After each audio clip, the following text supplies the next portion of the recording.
Hello, everybody. This is Longhorn Confidential for Monday, October 9th. We're going a day early. I'm Danny Davis, the Austin American Statesman, joined by Cedric Golden, Thomas Jones, Kirk Bowles. He's going to try to jump on here in a little bit. Had some business to take care of. He's a busy man, doing his thing. But we are going to talk a little bit about the Oklahoma game, talk a little bit about the bye week, talk a little bit about midseason stuff, all in this episode. But let's start first. Let's look back before we look forward. Oklahoma 34, Texas 30. We were all at the Cotton Bowl. All got to say, see a very crazy game. There's a lot happening throughout the Yeah. course of the few hours that we were in that press box. But the most important thing, 15 seconds left. Dillon Gabriel, 3-yard touchdown pass to Nick Anderson to win the game for Oklahoma. Dramatic come from behind victory for the Sooners. Texas is now 5-1, 2-1 in Big 12 play. They dropped to number 9 in the AP poll. Oklahoma, which is still undefeated, they move up to 5 this week. They were 12 last week. But we'll kind of start off with that fourth quarter. A lot of things went wrong for Texas. What went the most wrong? What bothered you the most in that fourth quarter from your spot in the press box? Thomas, we'll start with you. I think Sark said it best at his press conference this morning when UT had first and goal at the 1 yard line and they tried 4 times to get in the end zone. Sark said it sucked. And that I think encapsulated what UT's day was like. They just couldn't get it done when it mattered the most. You know, for a team that prides itself on having a big physical front, and UT does, they could not punch it in from 1 yard out on 4 tries. Simple as that. OU held them. OU beat them in the trenches when it mattered the most. And I think that's got to stick in Sark's craw along with the players. It has to. And when you look at it, the biggest, the most dependable part of that team was the defense. And that defense just didn't answer the bell when it had to. There was no choice in the matter. You had to get a stop at money time. You had to get stops before money time. You go up and you take that 30-27 lead, and I know he probably thought about going for a touchdown on fourth down, but if it's me, I take the lead because I have the Texas defense, which has consistently gotten stops this season. Yeah. Didn't get those stops. And you allow Dillon Gabriel to drive the length of the field. And he did it. And credit to him and Brent Venables and Jeff Lebby for coming up with a great game plan against a talented defense. But Texas's defense has got to be better. And man, that secondary didn't get it done. It was their worst game of the season, and it could not have come at a worse time.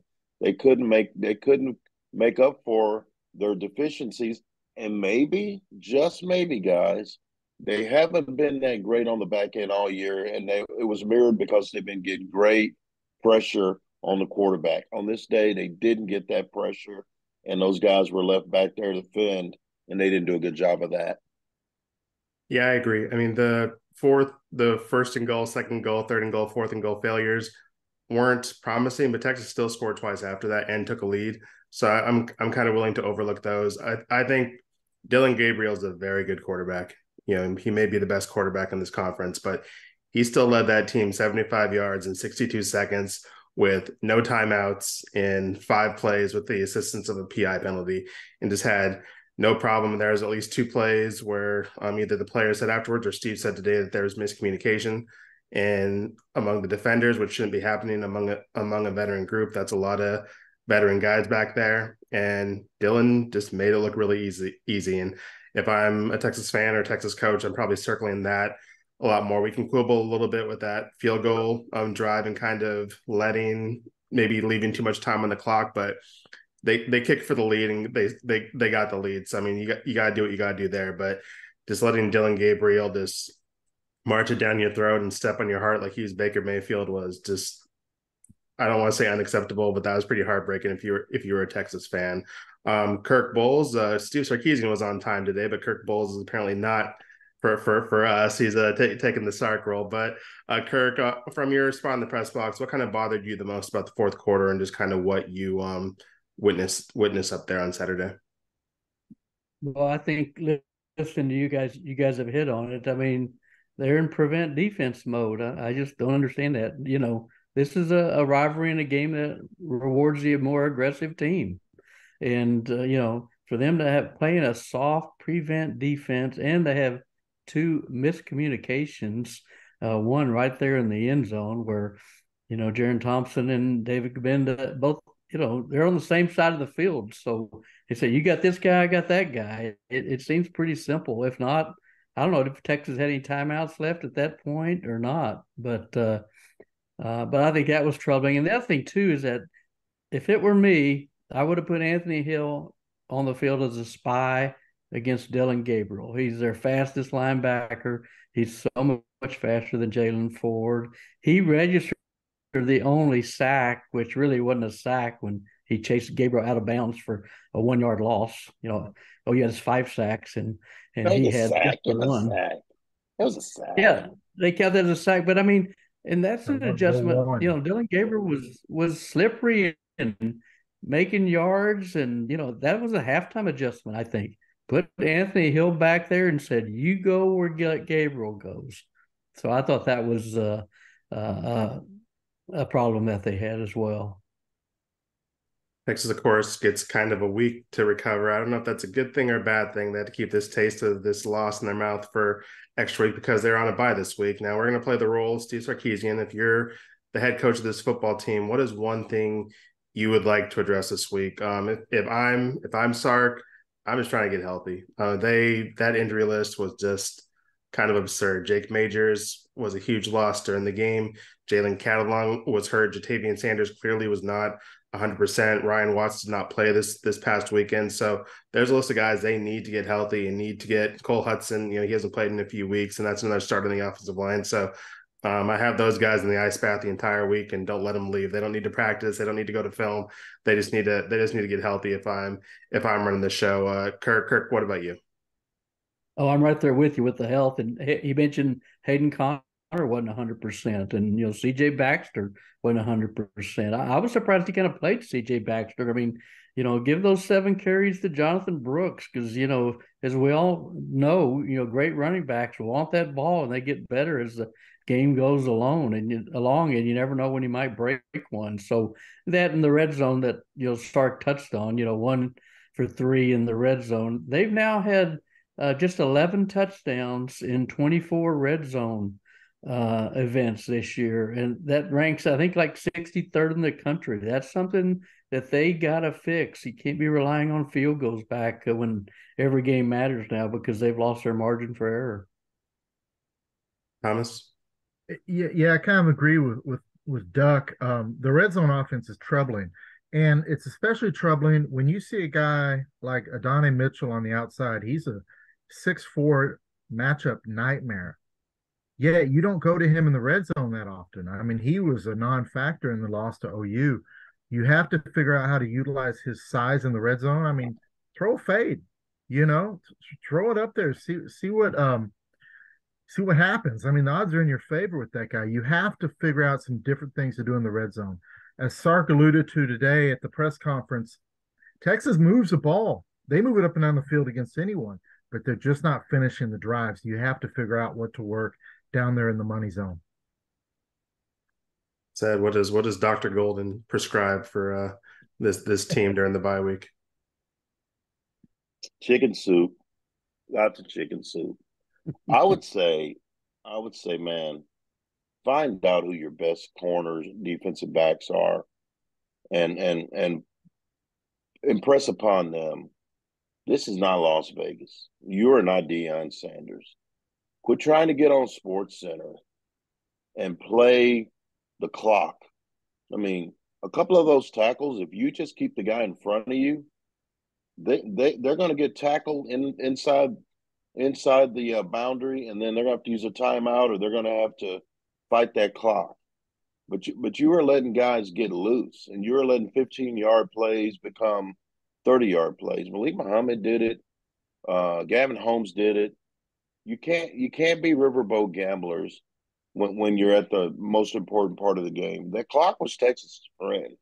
And you look up, and all of a sudden, they are just rolling down that field. That prevent defense prevents wins. And like I said, if the cornerbacks are questionable, at best, they're going to get exposed against a good quarterback. And this was the first really good quarterback they faced. with experienced. And I don't know that they'll face a better quarterback this season than Dylan Gabriel. So maybe they will learn from that lesson. And next time they're in that position, hopefully PK and Sark will send more than three.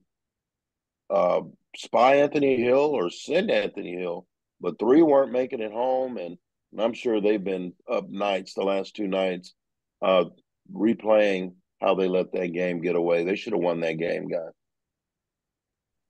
Before the game started, we got to meet in the I guess they converted the dining hall into a little press area for Greg Sankey, the SEC commissioner, was in the house, and we were all kind of gathered in a scrum around Greg. I had Greg's security detail breathing down my neck, which was a little uncomfortable, but we got nice sunglasses though, weren't those nice? Very nice shades on that gentleman. No one was going to hurt Greg, although I do have to wonder why he was so concerned. If Kirk Bohls is the biggest threat to Greg Sankey, I don't know if that's much of a threat. But I think one of the things that a lot of people want to hear from Greg is kind of about the future of this game once Texas and Oklahoma move to the SEC, is particularly the time. Traditionally in the last 10 years or so, this has been an 11 o'clock kick with some 2:30s mixed in. For a long time before then, this was a 2:30 game. It's never really been a 7 o'clock game, at least while it's been on the state fairgrounds. But Kirk, we'll start with you since you've been to a few of these games. When Texas and Oklahoma move to the SEC, what is the ideal kickoff time for this game? Should it stay at 11, move to 2:30, or do we need prime time on the fairgrounds? What do you think? Let me ask you this: is 9 a.m. too early? I mean, maybe we've had breakfast at Wimbledon. We could have breakfast at the State Fair. Be something deep fried and very healthy. I love the 11 a.m. game. The main reason is it's because of us and our agenda. We actually get in the paper on Sunday morning. That's first and foremost. But the other thing, I don't know how long it took you guys to get out of the fairgrounds. It took me like an hour to get out of the parking lot just to get to 30 West. So can you imagine if this is prime time, the traffic jam that there's going to have? And then if you have all day long to drink lemonade or maybe a stronger adult beverage, and you're going to have 46,000 pissed off people on one side just itching for a fight. There's all kind of, things that could go wrong. So all seriousness aside, I love the 11 a.m. game. And that had to be a top 5 game for me. Like you said, Danny, I've seen a few of them, maybe 50-55 in person, but I think 11 a.m. just works. And I don't know about you guys, Greg acted like this is kind of I don't know, what words did he use, Danny? Kind of a healthy atmosphere. I forget how he termed it, but I'm fine with it 11 a.m. He said he's a college football fan. Yeah. And he loves this kind of atmosphere. And he said Texas, Alabama at Texas last year was an SEC atmosphere. And he was just really loving being in Dallas. And said you're right. He'd never been before, so now you can tell Brett Yormark what the experience is like. Wow. Yeah, that's a cheap shot. A good one. Who has relatives in that area? No. No. On prime time. Do you want the cops in the fairgrounds or do you want them on the streets outside the fairgrounds? That's the question you're going to ask yourself. That game cannot be played at nighttime. Not a good idea. 2:30, okay, maybe. I like 11 because I like getting out of there at a decent hour. But yeah, it would sell prime time under the light. It would sell. But I just don't see them doing it. And if they do, I'll just take an Uber to the State Fair and leave my car at the hotel. And you know what I'm talking about. I'm here for the chaos, man. Let's kick it off at 7 p.m. Let the chips fall. Let the corn dogs fall where they may. Let the hubcaps fall where they may. I'm curious to what it would look like. But really, it'd be a scene. Do it once. Let's see how it goes. That's what I say. There, there was a game in this rivalry where the fans were throwing beer bottles onto the field, and Daryl took his players off and put them in midfield and said, if they got the arm to, hit us from there, I'm going to have to recruit them. So, and they weren't playing night games then, so who knows what mayhem could ensue. What do you got, Danny? I say stick it at 11. Granted, I know every year isn't going to be exactly like this year, but I thought the weather was perfect. I thought the atmosphere was great. For times that there is college game day on the fairgrounds, I think it works seamlessly just to have everyone go straight from game day to straight in the stadium instead of having to go do something for 3 hours or whatever, however long that gap is. I think kind of in the morning seamless. It's nice with the weather, and that gives people plenty of time to hang out and do whatever they want afterwards after the game, whether it's do fair games or eat whatever they want or have a couple of beers. If prime time, I think that's too much dead time during the day. And then in the afternoon, if it is a little warm, that's a lot of time to be out in the sun throughout the entire day, and that may be too many beers beforehand and afterwards. Although that stuff's getting a little pricey. I don't know if I was glad the Gannett was putting my bill for some of my my tickets, because those tickets are not as cheap as they should be. But I'm cool with sticking it with it staying at 11. But we will have to see. Greg was a little evasive with his nailing down specifics about when this stuff is going to get announced, but hopefully we'll find out sooner rather than later. At least Kirk wants to know. I know he was leading the charge in that press scrum. But since we are at the halfway point and we don't have a game to talk about in this segment of the podcast, let's kind of do some midseason awards. Since we are 6 games in, we're going to go first with a midseason MVP. Then we'll talk about the midseason moment that stands out, and then a midseason prediction. Midseason MVP, since I'm sure we probably all have the same guy we're thinking about, I'm just going to go first since I want to kind of seem smart here and don't want to seem like I'm copying. But obviously, I think it's Jonathan Brooks. I mean, running game was a huge question going into the season for obvious reasons with Bijan and Roschon heading to the NFL. Jonathan wasn't even expected to be the starter, but CJ was banged up a little bit at the beginning of the season, and Jonathan took that ball and he has not let go and has played very, very, very well. So kudos to him. I'm sure there's a lot of guys in that locker room who knew this was coming, but I wasn't guessing it before the season. So I think by far he is the clear MVP. But if anyone else has any other guys they want to nominate, you can go right ahead. Kirk, you're up. Oh, Jonathan Brooks, like you said, has been brilliant. He's been spectacular, and I don't think any of us thought he was going to be this good. I mean, had a chance to lead all of FBS in rushing. He's been phenomenal.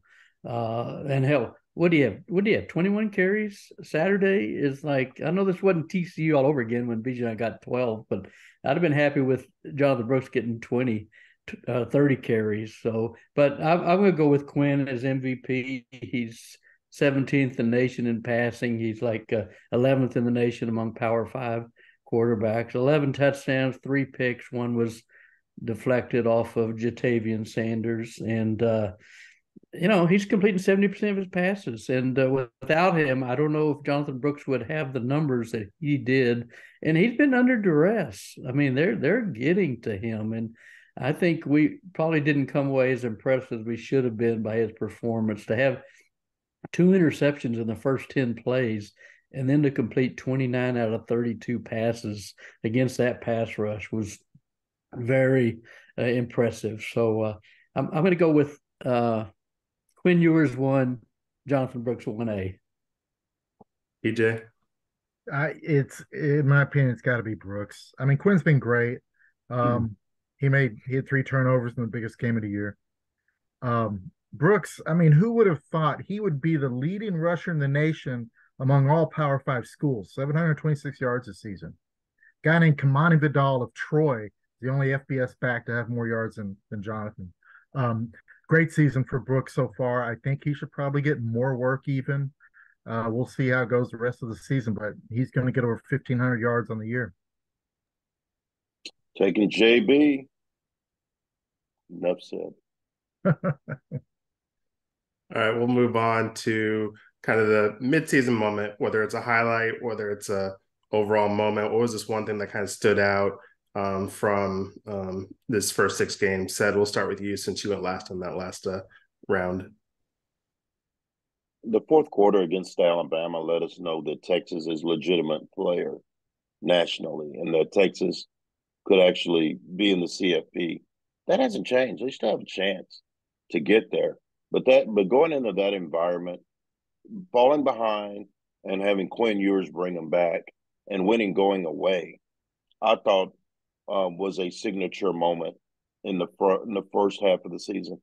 Everyone on this call knew or suspected that Texas would beat OU, so we were surprised that happened. But the Alabama fourth quarter stands out to me. PJ? Yeah, I agree with Sad, and it was that moment right after the game in Tuscaloosa when the UT players are going over to their fans, and Danny got some good video of that, and just celebrating with that, not large but definitely vocal contingent of Burn Orange faithful. It felt like UT had their SEC moment already, even though they don't join until next summer. It felt like they belonged with the nation's elite. It felt like they belonged with the big boys. I think that's a memorable moment, and I think that could be a defining moment of Sarkisian's tenure at Texas if they continue on their trajectory. Kirk, you're on mute. That was Sark's signature win without question, and it was a cool moment. Just how quiet that stadium got at Tuscaloosa, and having Vince Young there saying, "Hey, it reminded it of his win in Columbus when they knocked off Ohio State." And as TJ said, it kind of stamped them as legitimate, that they're a real contender. I was looking up the stats as far as chances to win outright. And I think they've got a 9% chance to win the national championship, 32% chance to make the CFP. So it's all out there in front of them. But that was just a special moment. I think a lot of Longhorn fans are gonna. And then the other thing was his 29-yard touchdown run against Baylor when you guys were all there, and he tightrope the sideline, where I think Quinn kind of took his game to another level, and we've seen his ability to run a little bit and create another weapon for defenses to have to worry about. But yeah, Tuscaloosa probably going to be something we all remember for a long time. Yeah, I think my favorite play from the Alabama game was Xavier Worthy's touchdown catch, the 44-yarder, in part because we had all been waiting to see a bomb. You have Johntay Cook in the background doing his Dwayne Wade impression, knowing that Xavier was gonna catch it. Obviously, it was a pivotal moment in that game, but I'm actually going to kind of go a little bit outside the box, and I think my kind of moment is actually after the Oklahoma loss, in the sense that now we get to see what this Texas team is really about. We get to see how they bounce back after a devastating loss. We get to see how they go into this bye week and attack it if they're angry, how they come back at Houston. We've been around this program enough where we've seen one bad loss turn into 2 bad losses or 3 bad losses, or we've heard that cliche, we can't let Oklahoma beat us again, or such beat us again. So we're going to kind of see if this is a new Texas in a couple of weeks when they play Houston. Maybe Houston's a bad example because his Houston team's not great, but BYU's coming to town the week after that, and obviously you get Kansas State and a trip to Ames coming up after that. So I'm really interested to see kind of that, I don't know if embarrassment's the right word, but kind of what losing to Oklahoma does to this team as far as their mentality going forward, and if they truly can set up that rematch at AT&T Stadium in a couple of weeks. So I'll pick that as my moment, although I think Alabama is the actual correct answer. But speaking of a possible rematch, let's do a midseason prediction. Kirk, what's your prediction? What are you expecting? Could be a one game, could be a big picture thing. What's your one crazy prediction that we're going to have on this podcast as opposed to 9 things this week?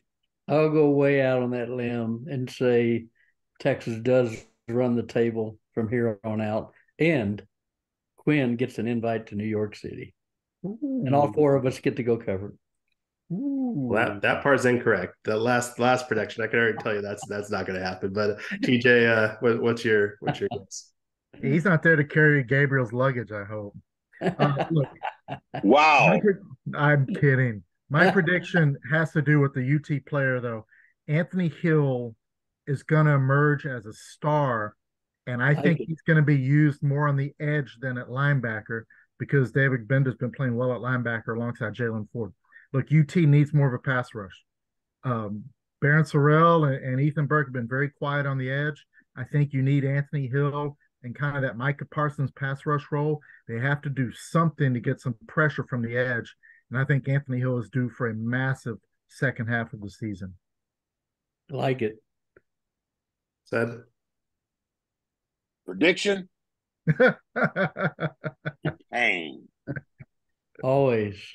No, look for the reemergence. Jordan Whittington. He's a hidden treasure. He caught 8 passes in that game and didn't have as many reps. I think with Jatavian Sanders being a little banged up, that he could enter that role as the possession chain moving guy. We already know that Quinn's comfortable with him. I think he's going to get more targets moving forward. Yeah, I think the cake prediction is Texas and Oklahoma play again in December. I do think I'm going to call the toughest game left on the schedule. I think is going to be that Tech game. That's my crazy prediction. I don't know if it's that crazy. I'm not.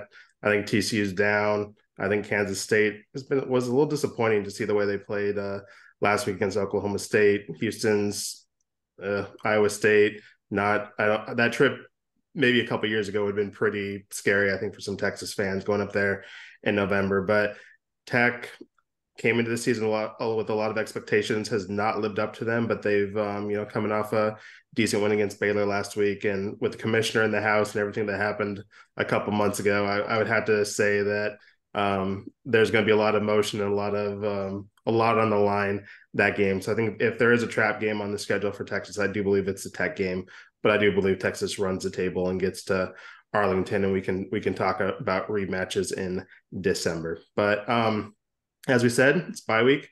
What's everyone doing in the bye week? I think we're going to take Charlie up to the pumpkin patch this weekend. Any big exciting plans for everyone over the bye week? Or are we just going to rest up and relax for BYU? I'm a sicko, so I'm going to go watch some high school football. Mine's kind of a secret, but I'm just going to take a few days off. Sid, yeah. You got so when Kurt gets back from his trip, I'm not going to out you. Thanks. He's not going to Vegas, so whatever else is boring. So not going. Where are you going? Where are you going? Me, I'm in Tyler right now, but I'll be back in town on Tuesday. There's people at my house if you're thinking of breaking in, and they'll shoot you. So, but I'm going to interview George Foreman as part of the Dan Jenkins Excellence in Sports Writing event on Friday at Headliners Club.